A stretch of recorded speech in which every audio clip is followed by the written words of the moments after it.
If you're interested in glowing up, then I'm Celeste Louw, and this is Brave Enough. I think people clap for strength but get uncomfortable the moment honesty enters the room. Because honesty changes things. Honesty forces people to confront themselves. Why do people perform vulnerability online but avoid honesty privately? You've got to ask yourself questions around these things. Why are people comfortable posting about pain but uncomfortable confronting themselves? If you look at social media, what you see is people being verbally and strategically vulnerable, but not really emotionally honest. They're performative. It's almost overly dramatic and angry, so angry.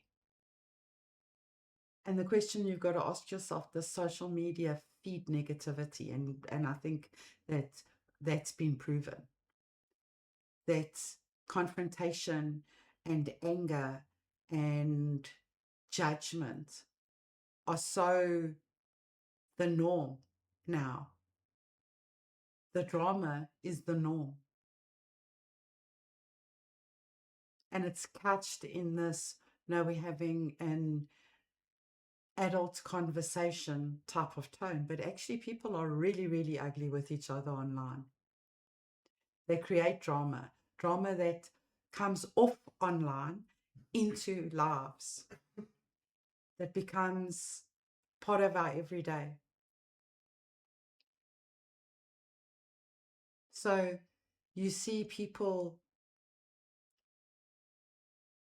forcing other people into situations where they are making decisions based on emotional blackmail and over dramatized problems, which gather attention and create this drama not only online, because what happens online becomes part of people's daily conversations and it feeds back into what's happening in a person's life. And what I see is people getting trapped in this fake world, this online world, and then bringing it back into everyday life as if that's reality when it isn't. It's like performative instead of being honest. So why does honesty make people so uncomfortable? Why do people like this kind of curated vulnerability, created vitriol, but struggle with real truth? Why would that be? I think one of the biggest lies we tell ourselves is that we just want peace. Because if you look at the world around you and listen to people, people don't want peace. People have gladiator syndrome. They want to see other people fighting. They enjoy this like real life craziness, over dramatic reactiveness. Or otherwise it becomes this academic conversation. We're all going to be adults and we're going to talk like adults with no emotion. Or we're going to analyze things and start talking about psychological ideologies as if that's reality, as if people are perfect, as if everybody's mind works the same. It doesn't work like that. I don't think that people really want peace. I think that people want validation. They want attention. Maybe they want reassurance. But mostly all of us just want to feel chosen. But there's a difference between feeling chosen and being loved. There's a difference between wanting peace and wanting emotional intensity. And so peace doesn't feel emotionally intense. It's a calm thing. The question is, do people want calm? Do people want peaceful existence? Or do they want excitement and adventure and something different and something that makes their adrenaline flow, something juicy to talk about?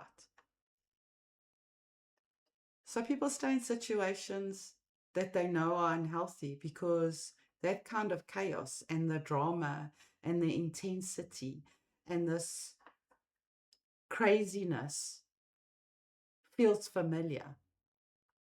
It feels better than just routine consistency and just the comfort of being loved, being healthy.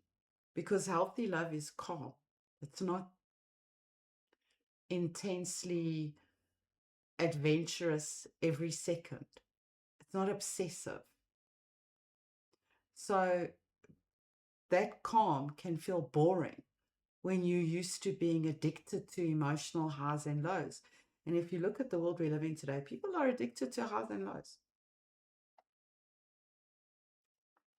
Just an average peaceful day gets spoken about like as if it's a boring thing.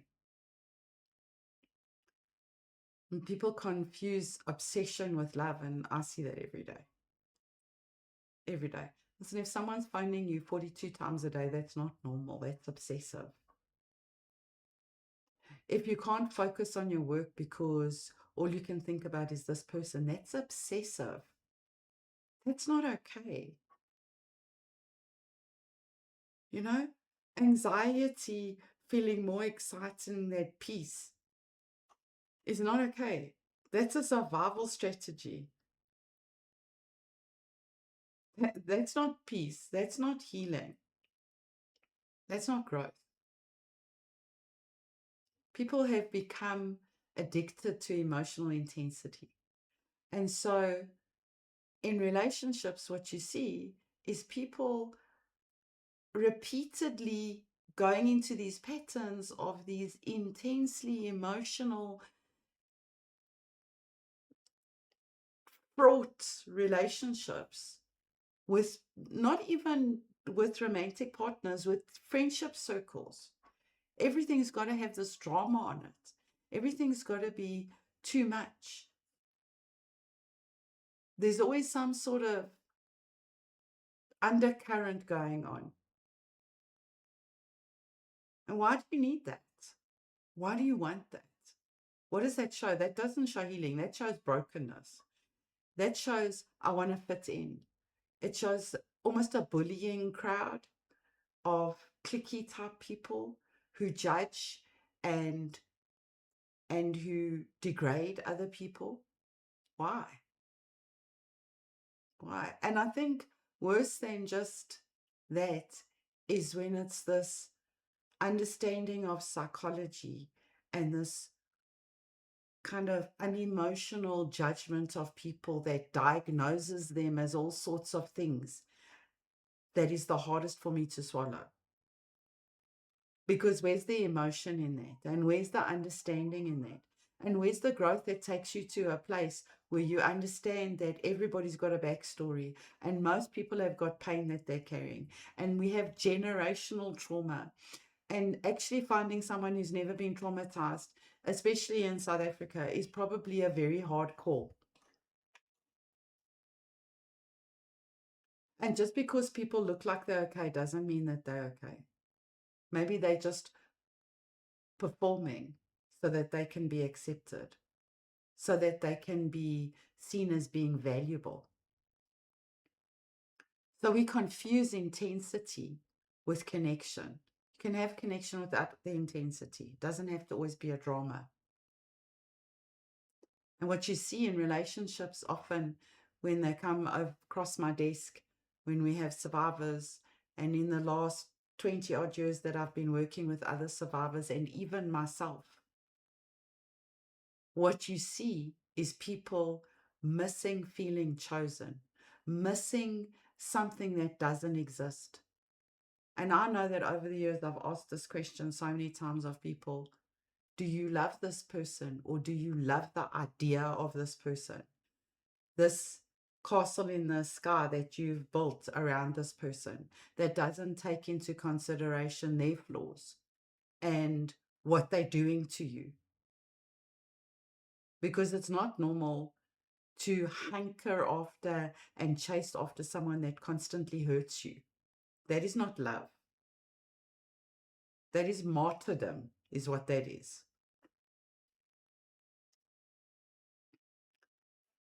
Some people don't even know who they are without their emotional drama. They only feel alive when things are falling apart. It's like they're their best selves when they're under the most emotional pressure, when they're in the most dangerous situations. And that's why you see survivors doing that. Survivors will go out and put themselves in danger and then go, why did I do that? Why did I do that? What are you trying to prove to yourself? I've had to ask myself that. What am I trying to prove to myself, putting myself in such dangerous situations just to feel alive?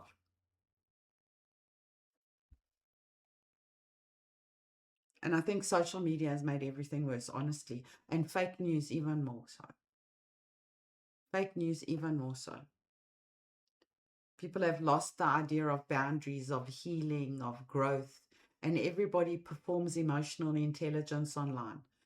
It's like everybody's a psychologist. Everybody. And everybody can talk about it as if it's fact. When psychology is based on theory and every mind is different. We talk about neurodivergent, but every single person on the earth's mind works a different way. We generalize. That doesn't mean that it's true of everything. It's the same as if you read a dreamer's dictionary and you go look for what is the meaning of your dream. Well, it depends what your culture is, how you grew up, what the color red means to you. There isn't a generic answer for that kind of thing. It's a questioning thing. So we talk about all of these things, but privately, people still choose dysfunction when they know they're destroying themselves. But online, they're perfect and they get into every fight. Boy, let me tell you something. And if they can be judgmental and they can hurt other people, they'll do that as well. Because what you see very little online is response and discussion. What you see is anger, aggression, judgment. I think the hardest thing for me, I saw the other day, somebody posted a question about their situation.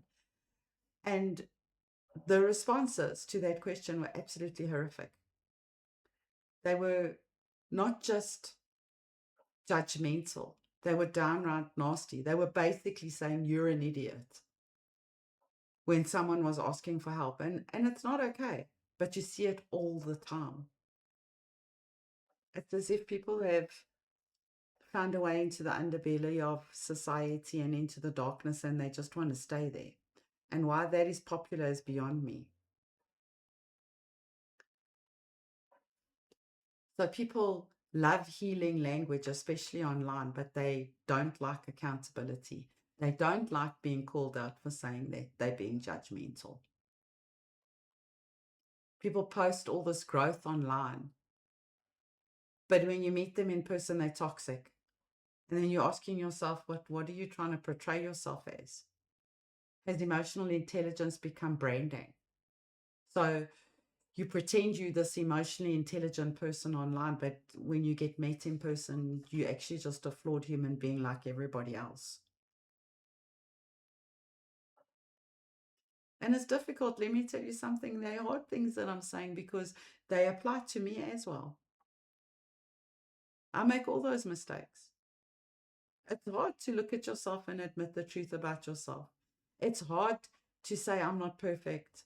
It's hard to say that I'm not always right because I'm stubborn as anything. It's hard to grow and it's hard to change. But that's part of the healing journey.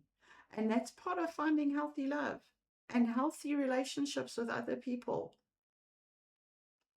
It's hard to leave behind familiar pain, but it's something that we really need to do if we want to see any sort of change in society, in our own lives. You want to go to bed at night and sleep peacefully, wake up, look at yourself in the mirror and be able to say that you're okay. That's hard because you have to face these things inside of yourself. And so people say they want healthy love, but they choose familiar pain. And I've done it, so I know that. But at some point, you have to get to understanding that being comfortable in being needed is not being loved. I'm an overachiever. I'm a hard worker. I'm driven. I'm passionate. And sometimes my passion overtakes my ability to be quiet and just allow other people to love me. Sometimes it also is really hard to take criticism that's true. It's hard to face the fact that as hard as I am on myself, I need to admit sometimes that I'm wrong. It's hard. It's hard to say, I don't know what I'm doing. Please help me. Or to go looking for other information. And those are things we all have to do because none of us is perfect. We're all flawed. And being needed and being loved isn't the same thing. Being needed gives you a sense of control over your life. It gives you a kind of purpose. But being loved means making yourself vulnerable and letting people see who you are on the inside. So I often get called out on that one because I'm very open. I'm an open book. I don't care who knows what. I really don't. I don't care if people know that I had spinach for dinner last night, or if I'm struggling with something. I've built a life around that, about not having to lie about things, not having to hide things. And it can be disconcerting for people because it doesn't bother me what people know about me. And if you want to use something against me, well, then go for it. If I'm wrong, I'll apologize. And that's okay because I choose not to wear a mask. But it took a long time to get to that point.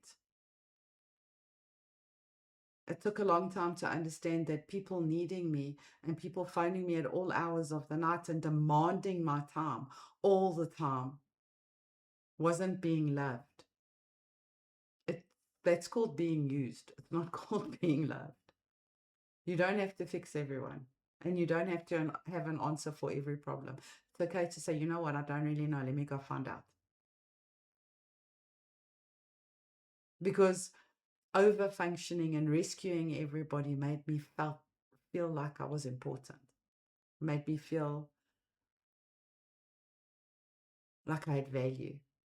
And now I know that my value comes from inside of myself and that I am valuable, whether other people need me or whether they don't, whether they love me or whether they don't. That I have a tribe of people who do love me just the way that I am. I don't have to change. I don't have to pretend to be someone else. I don't have to pretend to like things I don't like. Don't have to do any of that because I have people in my life who love me just the way that I am, for who I am. And that's what it should be like. You shouldn't have to fit in order to feel validated. Because when usefulness becomes your identity, then you don't know who you are. Then you've got to go look for who you are.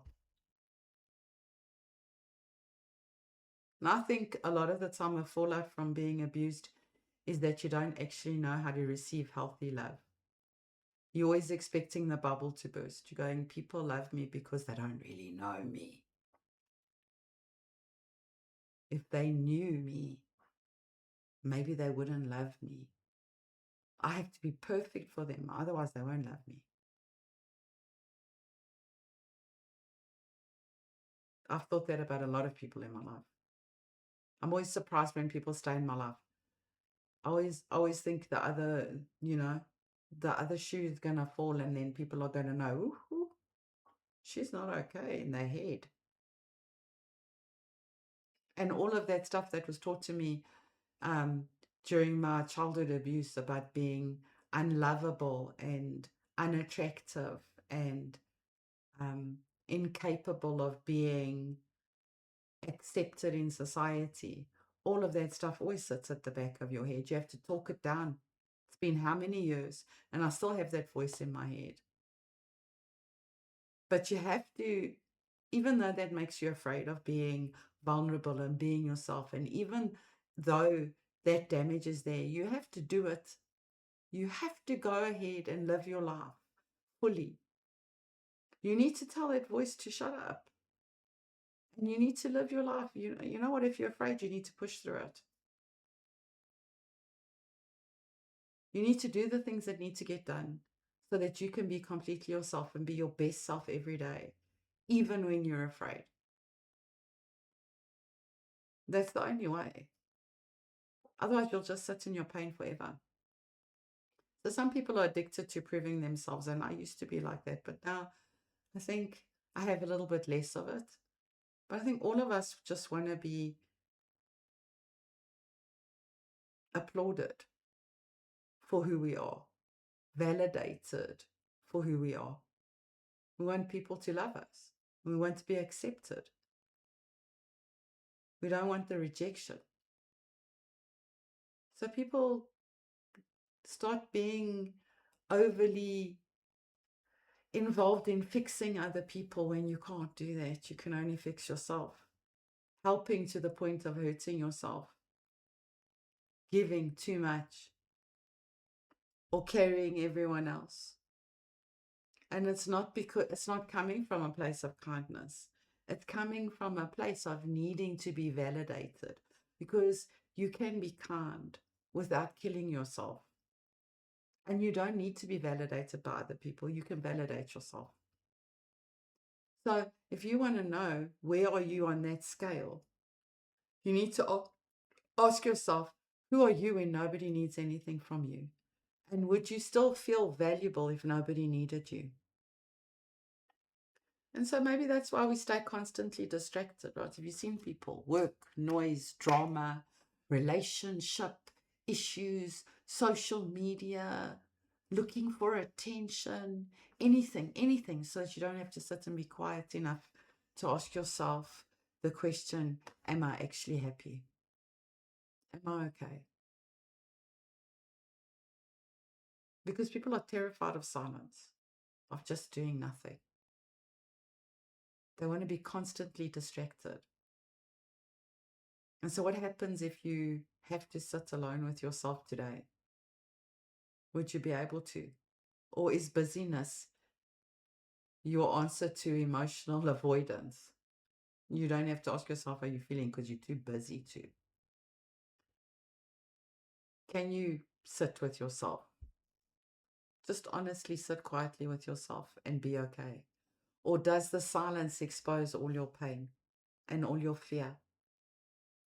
And that's why people repeat the same relationship patterns with different faces, because it's uncomfortable.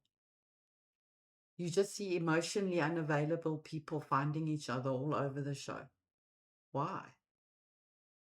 Because it's easier, because it's comfortable.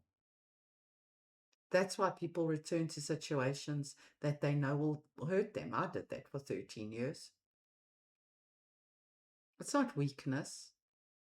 It's emotional familiarity. Oh, can't get that word.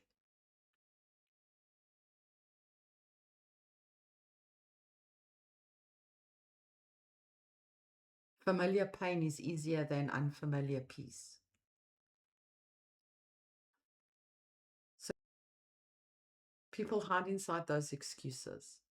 They don't like conversations that force self-confrontation, because honesty is going to cost you something.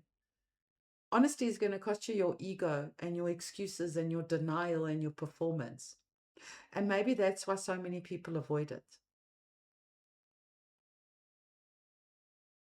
So what you really need to think about is this. Are you choosing what's healthy for you? Or are you choosing what feels familiar? And if those two things are different for you, why are they different? So until next week, when I'll see you again, be brave enough to question the patterns you protect. If you or someone you know needs help, contact the Tears Foundation on 08000 83277 24/7, free and confidential. If this meant anything to you, if it touched you or made you learn and grow, then maybe you want to like, follow, or share it with someone who might need it. I'll see you next week. Be brave enough.